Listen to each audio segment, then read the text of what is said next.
धन छुड़ायो खिन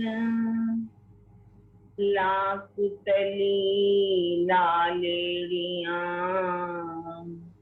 मेरे जीव के यही जीवन इन पांव तले पड़ी रहूं धनी नजरी खोलो बातों पलना वालू निरखूं नेत्रे मेरे जीव के यही जीवन मेरे जीव के यही जीवन।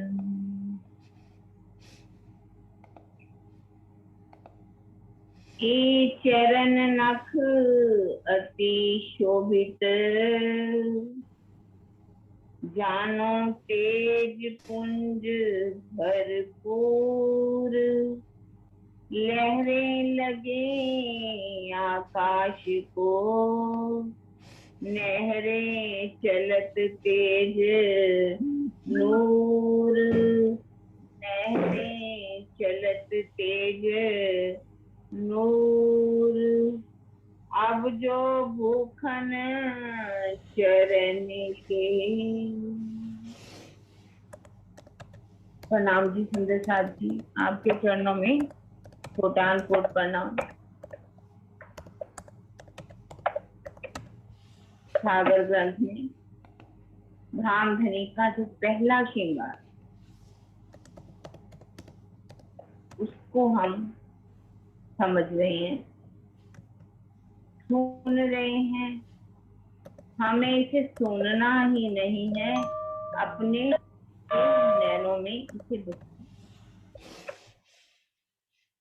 इसको शमनों की शोभा नहीं बनानी, खानों की शोभा नहीं, इसको अपने दिल के अंदर श्रृंगार को लेके जाना।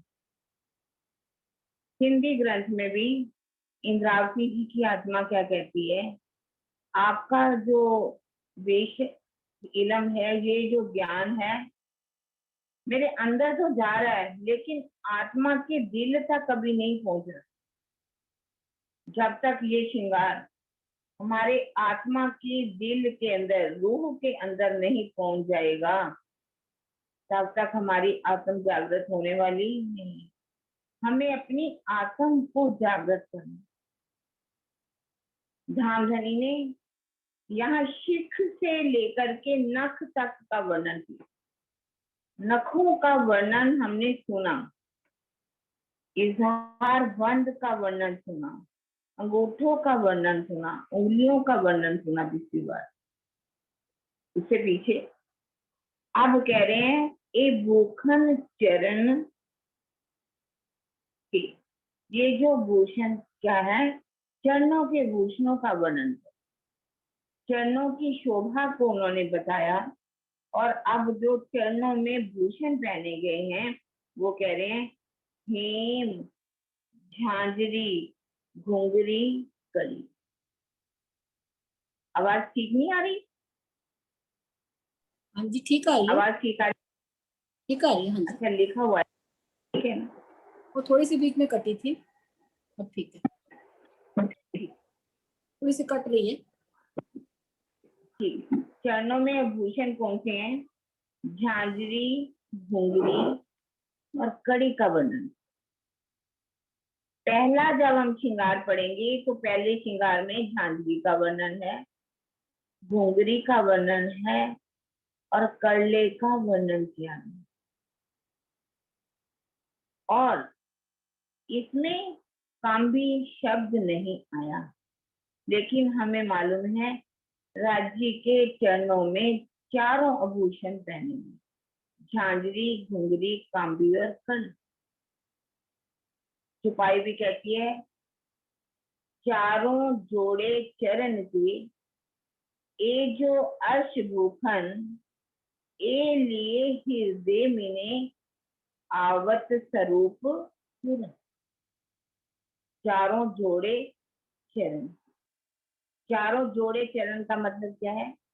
राज्य के चरणों में चारों, चार जोड़े का मतलब दोनों चरण कमलों में झांझरी, घुंघरी, कांबी और करला के भूषण पहने।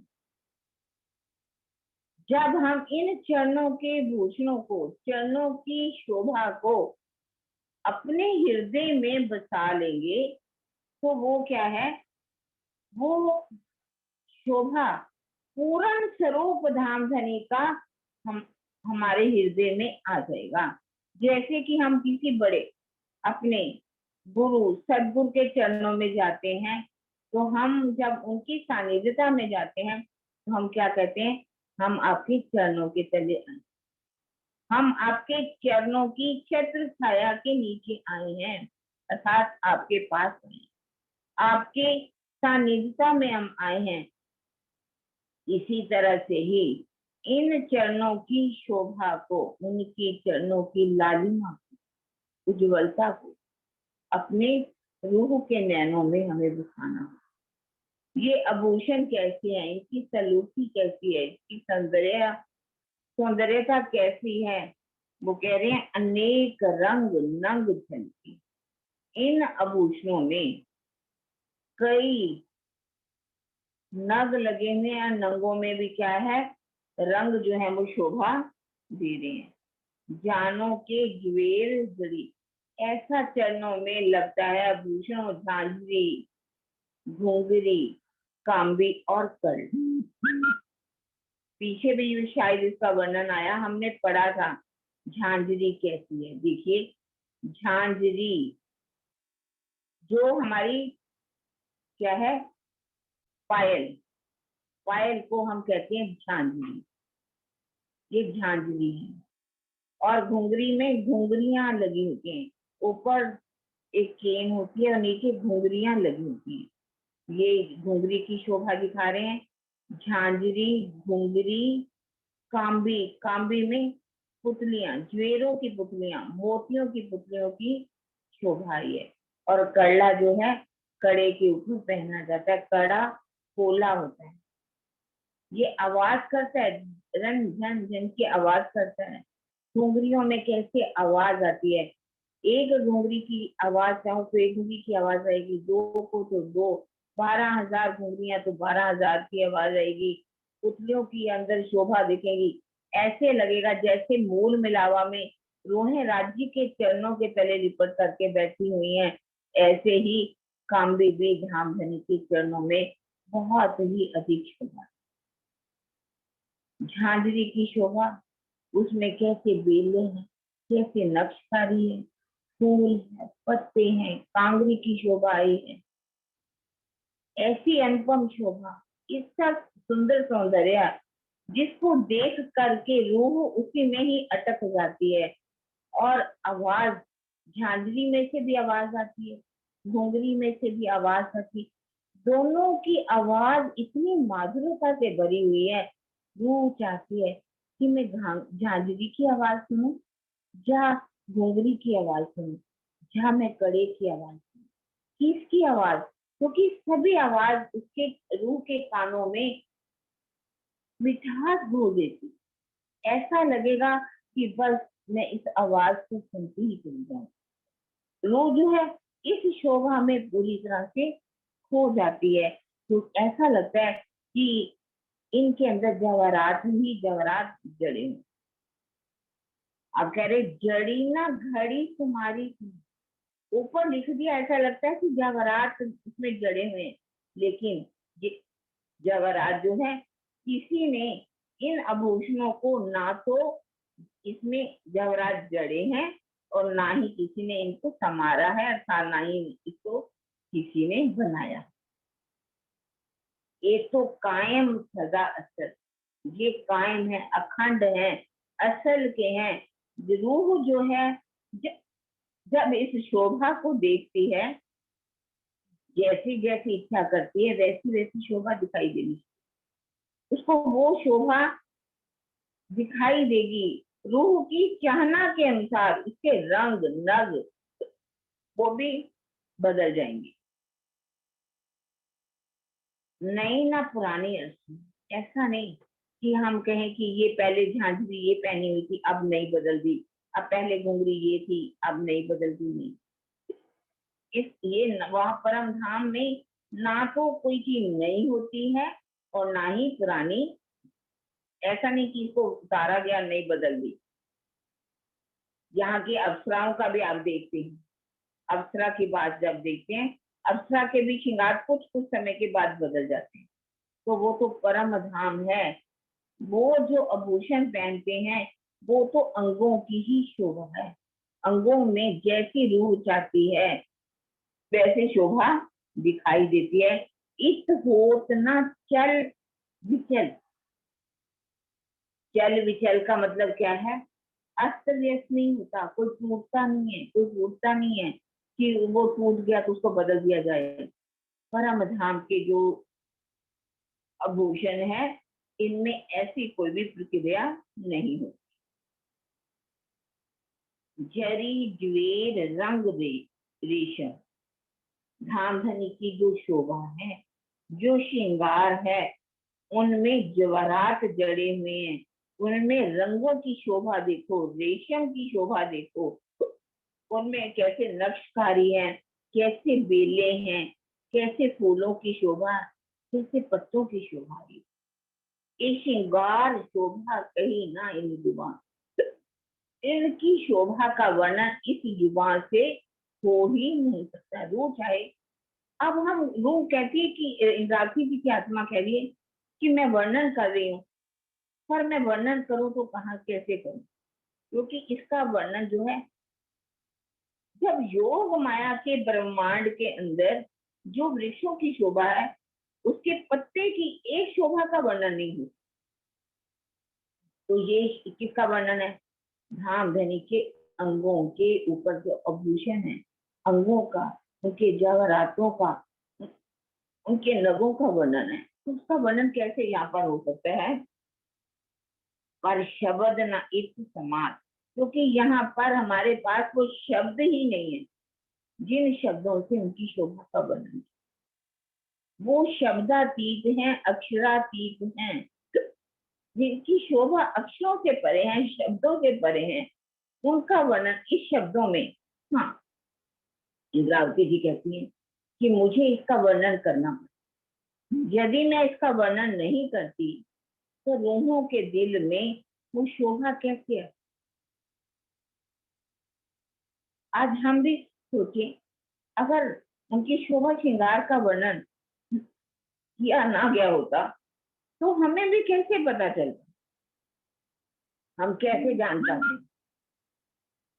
हाथ चरणों में आया सी पर पिछले कारण वाणी के, उस समय भी वाणी उतरी, वाणी सुंदर साथ में वहां सुनी, चर्चा सुनी, पर हम रूहों के लिए जो पीछे सुंदर साथ आने वाले थे उस समय रूहें कितनी जागृत थी।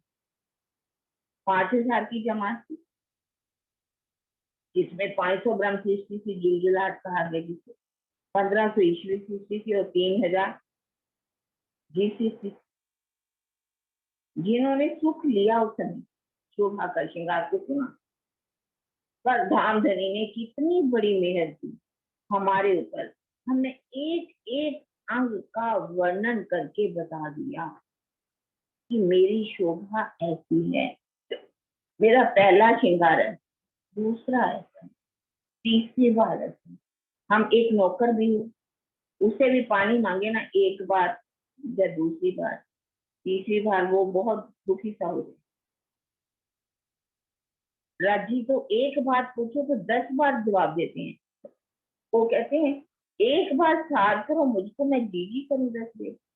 धामधनी तो हमारे लिए 10 बार जी जी कर रहे हैं, 10 बार हमें उत्तर दे रहे हैं, 7 बार अपने श्रृंगार का वर्णन करके सुना रहे हैं कि रूहो किसी ना किसी तरह से आपके दिल में ये शोभा बस, इसलिए कह रहे हैं ये श्रृंगार शोभा कही इन जुबा पर शब्द ना इस्तेमाल।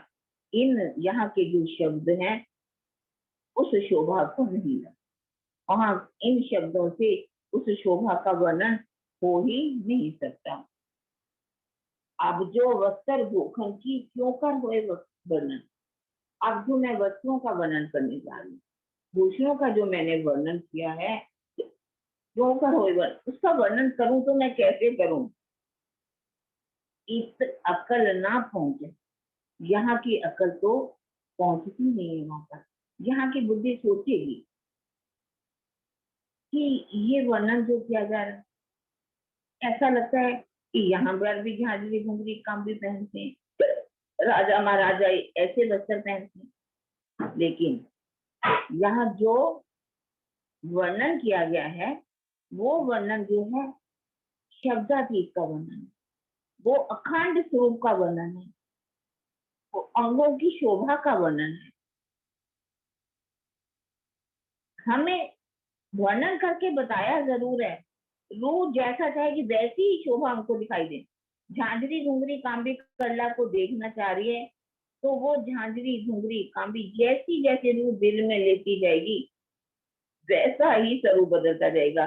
जैसे वस्त्रों की शोभा को देखना चाहेगी वो वैसा ही दिखाई देगा। अगर हम चाहें कि आज हमें हरी इजार दिखाई दे तो हरी इजार दिखेगी, हमें लाल केसरिया रंग की इजार तो केसरिया रंग की इजार। पल पल पल में श्रृंगार जो है वो बदल, एक खिन में, एक यहाँ का खिन की बात की गई है, कितने ही श्रृंगार बदल जाए। तो इसका वर्णन जो करना है बहुत ही मुश्किल। ओके, मैं थोड़ा सा पानी पी लूं, मुझे हिचकी सी आ गई।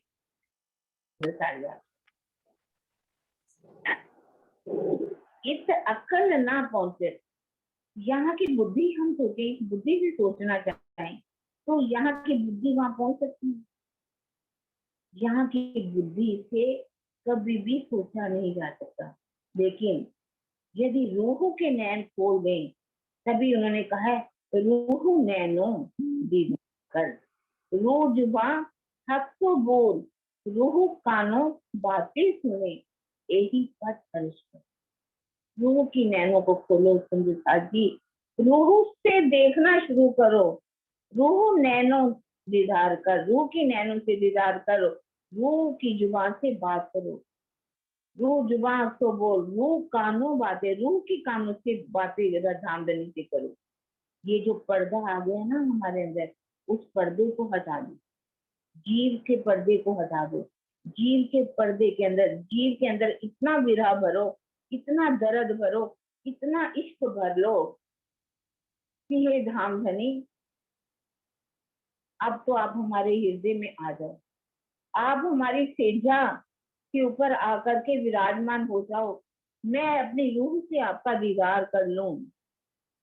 क्योंकि यदि ये शोभा हमारे हृदय में नहीं आई तो तभी कहा माशूक सेज न आया, देखिया सुनिया ना कही बात, सुख ना लियो इन सेज को, ताई निष्फल गई जो। यदि वो माशूक सेज ना आए, हमारी सेजा के ऊपर आकर के विराजमान नहीं हुए, उनको हमने देखा नहीं, उनको उनकी बातों को सुना नहीं, अपने दिल की बात को कहा नहीं,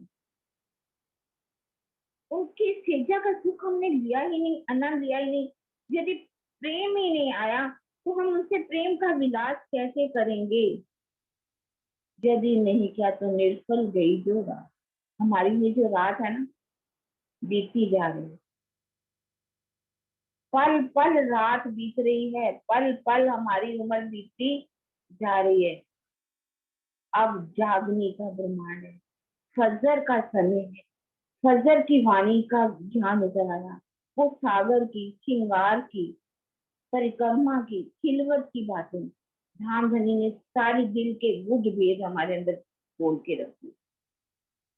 फिर भी यदि हमने इसका सुख नहीं लिया तो ये बहरी ना आवे अवसर, ये अवसर हमें मिलने वाला नहीं है। हम कितना भी कोशिश कर ले कि ये अवसर हमें मिले तो ये अवसर नहीं मिलेंगे, ये रात हमारी निष्फल हो जाएगी। ये सुंदर साथ जी, हम अपनी इस रात को निर्फल मत जाने।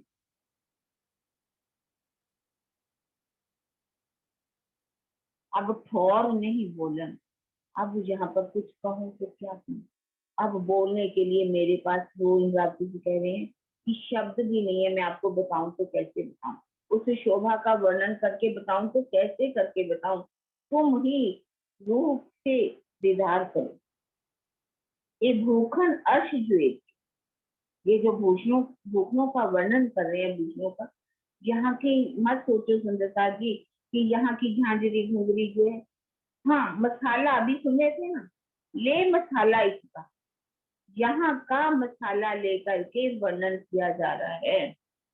भूखन अर्श ज्वेर के हक सूरत के अंग, धाम धनी के जो अंग हैं, ये कहाँ के हैं, परम धाम के अंगों का वर्णन, वहां के भूषणों का वर्णन किया जा रहा है। कहा कहे रू इन जुबान, अब वर्णन कर रही हूँ तो यहाँ की जुबान से मैं इसका वर्णन करूं तो कैसे करूं। रंग रेशम सोबरन अंग, क्योंकि धाम धनी के रंगों का, नंगों का, स्वर्ण भूषणों का, रेशम का जो वर्णन किया जा रहा है, ये वर्णन परम धाम के वास्तविक वर्णन है। यहाँ के रंग नहीं है, यहाँ के नंग नहीं है, यहाँ का सोना नहीं है, ये यहाँ की रेशम नहीं है, ये परम धाम के नूर में, नूर तत्व के बने हुए रंग नंग है, जिनका मैं वर्णन कर रही हूँ। आप कह रहे आशिक इन चरणों की, रूही किसकी आशिक है, इन चरणों। हम श्रृंगार ग्रंथ पढ़ते हैं, श्रृंगार में भी एक सिपाही आती है, आशिक इन चरण की, आशिक की रूह चरण, एक जुदाई क्यों सहे, रूह बिना अपने। आशिक इन चरण, रूहें किसकी से आशिक हैं, इन चरणों। आशिक इन चरण की, आशिक की रूह चरण, आशिक रूहें जो अपने आप को आशिक कह रही है ना, आशिक की रूह जो है, रूह का मतलब प्राण, आशिक रूहों के प्राण क्या है, चरण है। आशिक इन चरण की, परम धाम की रूहें जो आशिक अपने आप को कहलाती हैं, जिन्होंने दावा किया कि हे धनी हम आपके आशिक, हम आपसे प्रेम करते, उनको आशिक रूहें कहा गया। वो आशिक इन चरण की, वो धाम धनी के चरणों की आशिक है। और आशिक रूहों के, रूह के जो प्राण है वो चरण है। रूह जा कहा गया प्राण, कहते हैं ना रूह निकल गई, प्राण, उनके प्राण क्या है, चरण। आशिक इन चरण की, आशिक की रूह चरण, ए जुदाई क्यों सहे, परम धाम की रूहें कभी भी अपने धनी के चरणों की जुदाई भी सहन नहीं कर,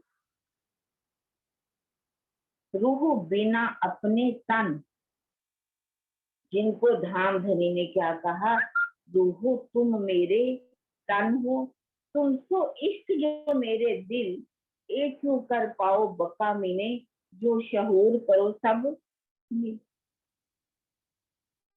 यदि तुम अपने आप को आशिक रूहें कहती हो, और जिन आशिक रूहों को धाम धनी ने अपने क्या कहा गया है, तन कहा है, तो वो इन चरणों की जुदाई को कैसे सहन कर, तो कभी भी इन चरणों की जुदाई सहन नहीं करेंगे। यही कहा, आशिक इन चरण की रूहें जो हैं अपने धाम धनी के चरणों की आशिक है। अर्श मेला रूही, उनका मूल मिला, उनका मूल ठिकाना धाम धनी की चरण। उस खिलवत खाना में अंग से अंग लगा करके बैठी है, इन चरणों के तले बैठी, चरणों के तले बैठना, धाम धनी की सानिध्यता में, उनके पास, उनके चरणों में, उनकी शोभा श्रृंगार को देख रही है, जहां वो इकट्ठी होकर के अंग से अंग लगा करके दारम की कलियों की तरह बैठी हुई है। एक खिलवत खाना गए, ये खिलवत खाना, ये जो मोल मिलावा है वो गैब का है। गैब का मतलब गुज है, जिसका आज दिन तक किसी को पता ही नहीं था, किसी को उन परम धाम के बारे में खुशबू भी नहीं थी कि वो परम धाम है कहाँ। ढूंढ रहे हैं वेदों के आगे, वेदों ने कहा आएगा, और पर वो कब आएगा इसके बारे में कोई आज तक ढूंढने की कोशिश की उन्होंने ढूंढने की, लेकिन नेति नेति कर करके वापिस लौट आए। ऐसा नहीं नेति नेति कह करके वापिस लौट आए, लेकिन उसका वर्णन नहीं कर पाए।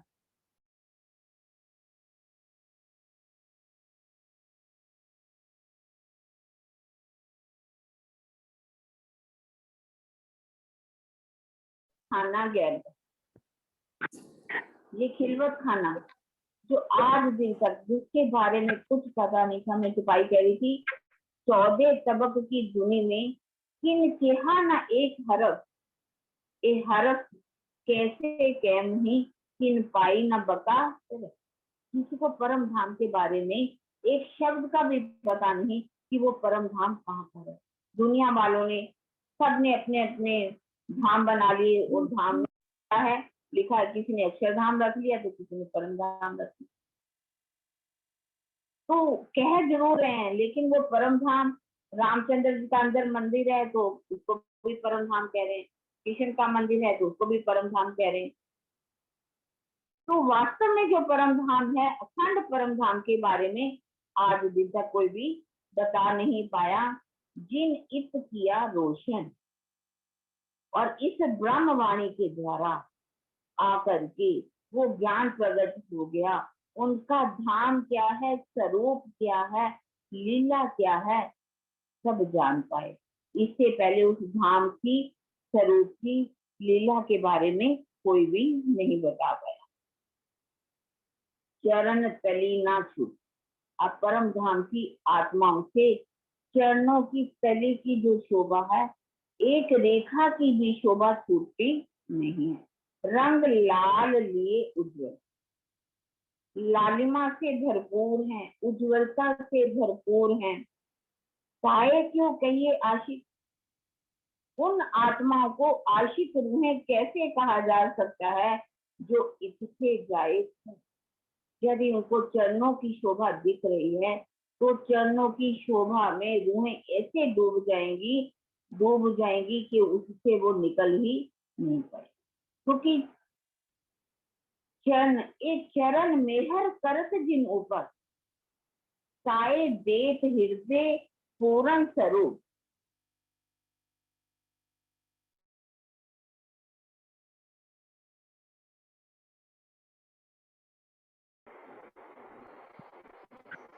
इतनी खान पान परम धाम की आत्माएं इन चरणों की शोभा से एक पल के लिए भी अलग नहीं होती।